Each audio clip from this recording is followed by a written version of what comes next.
শেখ হাসিনা যে বিমানে করে পালিয়ে গিয়েছিল সেই ভিডিওটা বারবার দেখেন, বারবার দেখেন, বারবার দেখেন। আপনাদের অবস্থাও ওই রকমের হতে বেশি দেরি নাই। গতকাল প্রধান উপদেষ্টা ঘোষণা দিয়েছে ফেব্রুয়ারিতে নির্বাচন হবে। আমরা শঙ্কিত এই আমাদের দ্বারা এই একটা সুস্থ নির্বাচন বাংলাদেশে কোনোভাবেই কাম্য নয়। আমরা বলতে চাই যে আমলাদের পরিবর্তন করতে হবে। দলকানা যে কোনো দলই হোক, যদি দলকানা কোনো প্রশাসন থাকে সেই প্রশাসন দিয়ে আমরা কোনোভাবে নির্বাচনে যেতে পারি না। এই শেখ হাসিনা হয়ে ওঠার পিছনে যাদের ভূমিকা সব থেকে বেশি এই ডিসিরা।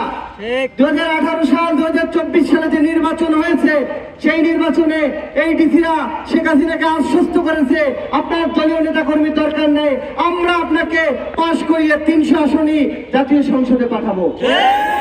চেষ্টাই করেছে এই ডিসিরা। দেখবেন যে 2014 সাল 18 সাল এবং 24 সালেও যে নির্বাচন হয়েছে এই ডিসিদের ভূমিকা ছিল সব থেকে বেশি। রাতের ভোট দিনের ভোট রাতে করে ফেলেছে।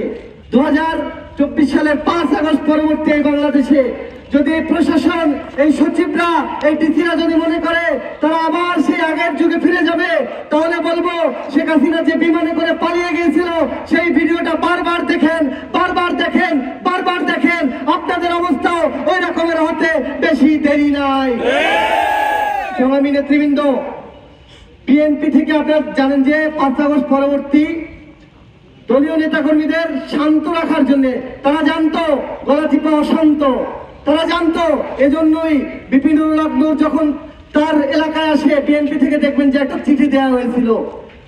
এই চিঠিকে উপেক্ষা করে কিন্তু উচ্ছৃঙ্খল নেতাকর্মী বিপিনুর হক নূরের উপরে হামলা করার পরিকল্পনা করেছে, তাকে অবরুদ্ধ করে রেখেছে।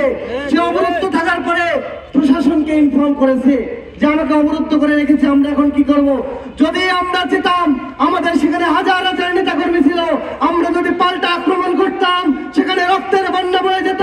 কিন্তু আমরা চাই না এই 5 আগস্ট পরবর্তী বাংলাদেশে কোন রক্তাক্ত হোক।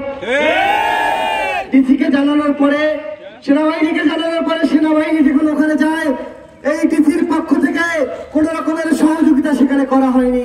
ডিসি ভেবেছে সে সহযোগিতা না করলে হয়তো বিপিনুর হক নূর সেখান থেকে আসতে পারবে না। সে হয়তো ভুলে গেছে বাপেরও পাপ আছে, বাপেরও পাপ আছে।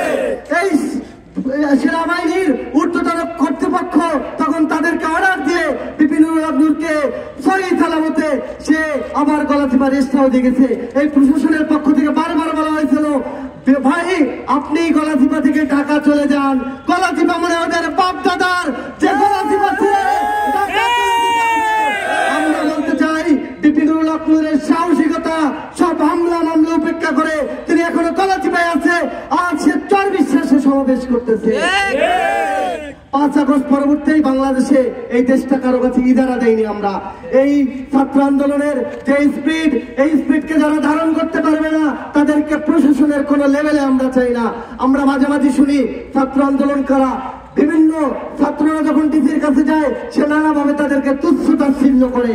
এই পটুয়াখালীতে আওয়ামী লীগের কি লোকজন ছিল না? কতজন গ্রেপ্তার হয়েছে? প্রশাসন কি করে? প্রশাসনকে আঙ্গুল চুষে তাদেরকে এখন পর্যন্ত গ্রেপ্তার করতে পারেনি। তারা মুক্ত বাতাসে ঘুরে বেড়াচ্ছে, তাদের বিরুদ্ধে কোনো ব্যবস্থা নিতে পারেনি।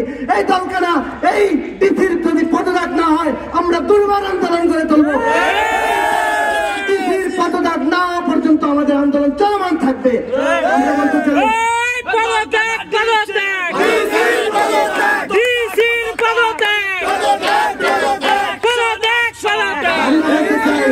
আমরা বলতে চাই এই ডিসিকে আমাদের নেতৃবৃন্দ বলে গেছে বিভিন্ন সময় আওয়ামী লীগের অনেক নেতাদের সাথে একই মঞ্চে থেকে প্রোগ্রাম করতে দেখা যায়।